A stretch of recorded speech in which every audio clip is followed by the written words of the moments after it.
Hi, everybody, and I'd like to welcome you to 658 Early Literacy 2, Fall 2018. My name is Dr. Shapiro, and I am the professor of this class, and I really look forward to having a wonderful semester with you. I wanted to take a few minutes just to walk you through what you'll see on this class and what the expectations I have of you this semester. So I wanted to start out here, which is coursework by session. This can be found in this area over on the side. And this is where you're going to be going each week to see what is expected of you from every week, what the assignments are, what the readings are. What you'll also see over here on the side is going to be the announcement section. And that's going to be a place that I will post messages to you. And also if you have something interesting going on about education, if there's any programs that you're working with, please email me and I'll put them out in the announcement section. I want this to be a community of learners, and this is a great way for us to do it. We will be starting out each week in these session folders. When you click online for them, I'm up here, you'll get to see why I'm doing what I'm doing in the class. So what the outcomes will be. You're also going to see what the assignments are and what you need to complete each week.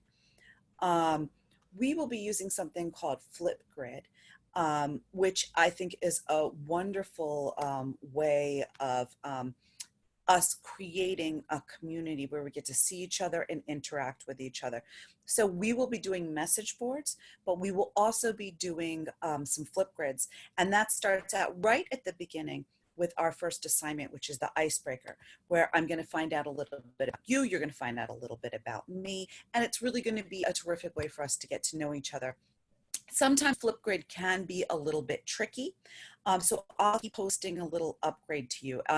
Unfortunately or fortunately, it's been bought by Google, so we get a lot of changes coming down. So if you have any problems logging on to Flipgrid, please let me know. Also make sure that when you log it in, it's the right class and it's the right year, the right semester. So that is the beginning. Just when you get into session 2 folder, I've moved it from the session 1 folder, so it'll say plagiarism, but just so that you know, I want you to take a minute when you get into that session 2 folder to, the activity folder is where you're going to find all the assignments, but this is a video on plagiarism, and I just want everyone to take a moment and actually watch it. If you are using work from another class, you need to cite it.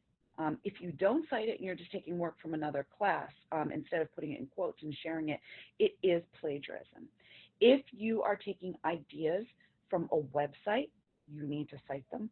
If you are taking ideas from the book, they need to be cited, and everything needs to be cited in APA format. And just so you know, I'm a real stickler on APA format, and I will take off points. So make sure you find out how to do that as well. In each one of these session folders, you will find a lecture done by me. They're over here. They are required, and I can see who watches them. So you really do need to watch them. What they're going to do is they're going to take what you've read and the assignments and put them together so they make a little bit more sense. So I hope you enjoy them. If you have any problems accessing them, please let me know. Something else that we can talk about here too is there will be 2 major assignments. Each week you will have an assignment. Some of it will be creating videos on Flipgrid. Some of it will be writing responses. Some of it will be discussion boards. And before I get to the 2 major assignments, just a word on the discussion boards.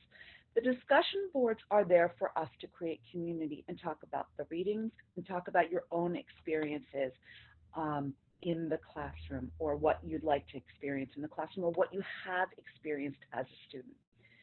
In order to do this, I'm going to ask that you do not wait to the last day to post.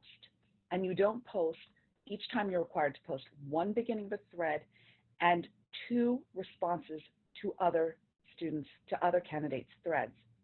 If you do it all on the same day, you have not created a conversation.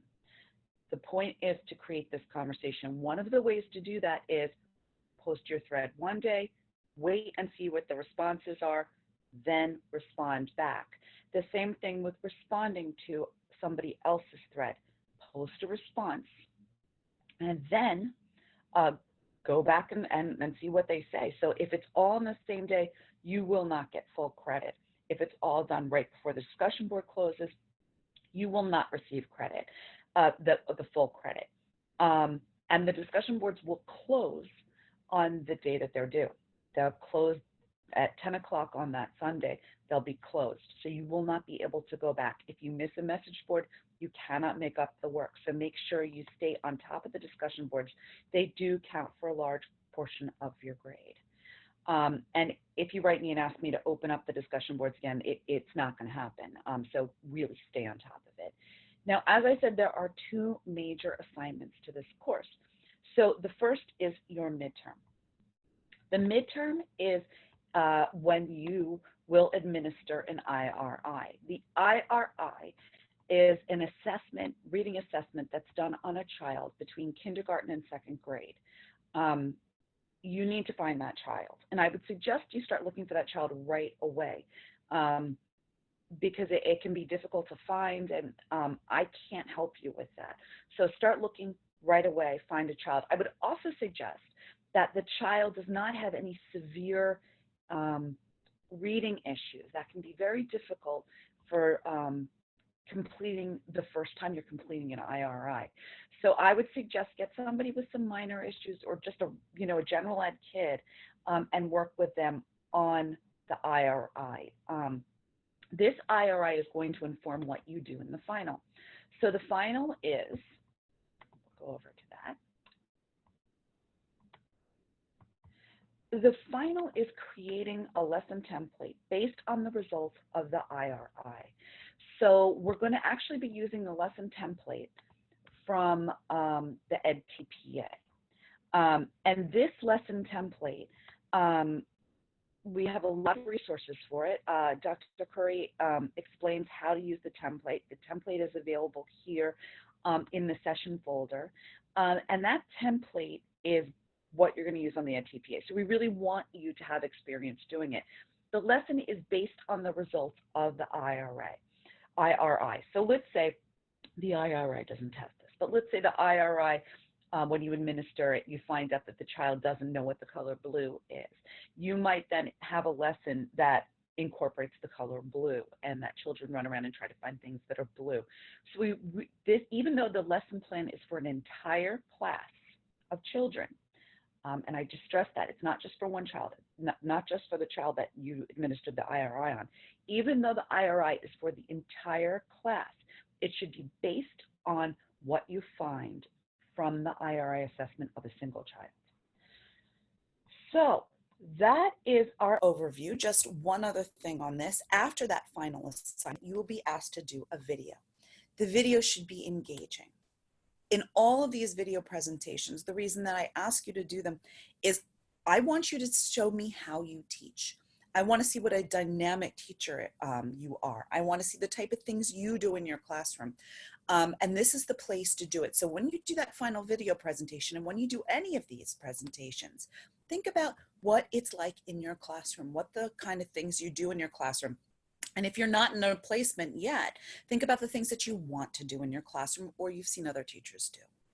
So I am available via email. I get to back to people very quickly. I don't answer emails on the Sabbath. So if you try to email me Friday night through Saturday until Sunday, and you're not going to get a response, but you will get a response the next day. If you want to meet with me, I'm available on 40th Street, and I'm also available online on Zoom, where I will hold some meetings so that you can ask questions and talk to me as well. So I look forward to working with you this semester, and have a great time playing with Flipgrid and doing that initial video. Thank you.